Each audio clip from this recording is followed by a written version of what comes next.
me get a beat, I kick it funky like feet.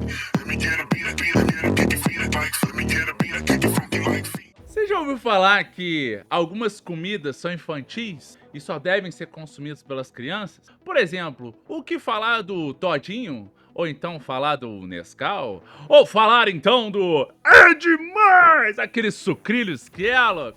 E se eu falar pra você que isso pode ser uma das melhores refeições que você pode fazer depois do treino? Você acreditaria? Bom, eu sou Santiago Paes, professor e doutor em Educação Física e nutricionista, e nesse vídeo eu vou explicar como um todinho, aquele seu companheiro de aventuras, pode te auxiliar muito no pós-treino anabólico e estratosfericamente monstruoso, não é mesmo? Bom, para início de conversa, quando nós estamos falando de uma refeição pós-treino, a gente tem que analisar qual foi o gasto calórico dessa sessão, qual foi a modalidade que você realizou e também qual foi o tipo de exercício que você fez. Na maioria das vezes, as pessoas associam o todinho ou uma refeição pós-treino com o intuito de estar recuperando a energia que você gastou no treino. Mas não faz sentido nenhum eu ter uma recuperação pós-exercício sem saber quanto que foi de gasto calórico daquela sessão.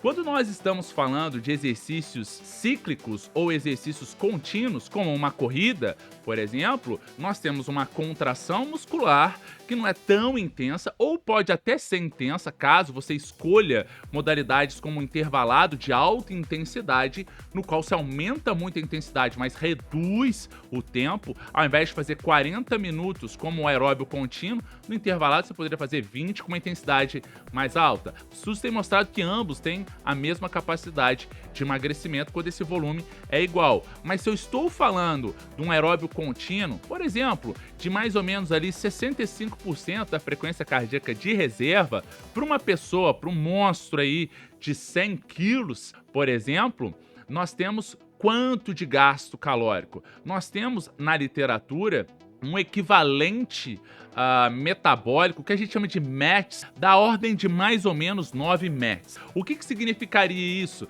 Significaria que você, para essa modalidade, você tem mais ou menos ali uma necessidade de aproximadamente 31,5 mililitros de oxigênio para cada quilo de peso corporal do indivíduo que faz, pelo tempo da tarefa que você fez. Então a gente está falando aí de 31,5 mililitros de oxigênio, vezes 100 quilos do camarada monstro, vezes aí uma corrida de trintinha, só trintinha, tá bom? Não tem problema nenhum. Quanto mais ou menos a gente tem de gasto nessa atividade? Os estudos têm mostrado que vai dar mais ou menos 420 a 450 quilocalorias. Então, se nós estamos pensando em 420 quilocalorias, o quanto daria isso em se tratando de carboidrato, um dos melhores agentes de recuperação pós-treino e também de redução das vias de catabolismo muscular pós-exercício, porque a gente está destruindo o músculo durante o treino e terminou o treino, a gente vem com o próprio descanso, com sono também e o tempo de recuperação entre uma sessão e outra, junto com o carboidrato e os outros também macronutrientes para estar recuperando essa carcaça aí que foi destruída. E se eu estou pensando em só carboidrato, 420 quilocalorias vai dar mais ou menos quanto, Santiago, em quantidade de carboidrato? Vai dar mais ou menos 105 gramas de carboidrato. 105 gramas de carboidrato, se nós pensarmos aí de uma condição na dieta, é muita coisa, né? Mas como esse indivíduo acabou de treinar, tá tudo certo que ele pode ajustar tranquilamente essa quantidade pós-treino.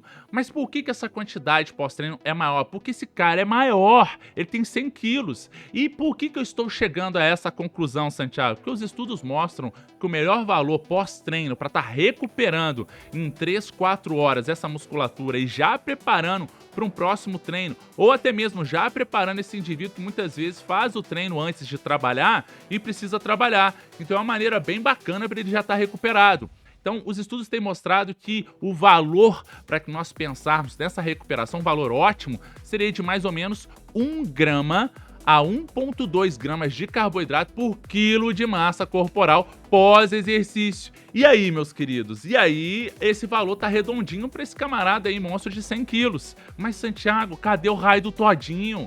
Pô, por que você não falou do todinho? Meus queridos, o achocolatado em pó, ele tem muitas informações interessantes pra gente estar pensando nessa recuperação. Primeiro, esse açúcar junto com leite vai ser muito interessante na recuperação. Por quê? Porque vai ser rapidamente absorvido, principalmente no momento que o corpo tá precisando dessa energia. Então faz todo sentido eu utilizar no pós-exercício algumas refeições, alguns alimentos que podem estar recuperando rapidamente essa energia. E tem um estudo muito bacana, mostrou que o todinho no pós-exercício, ou achocolatado, ou até mesmo um açúcar dentro de uma refeição, faz todo sentido pra gente estar melhorando essa recuperação. E digo mais, hein?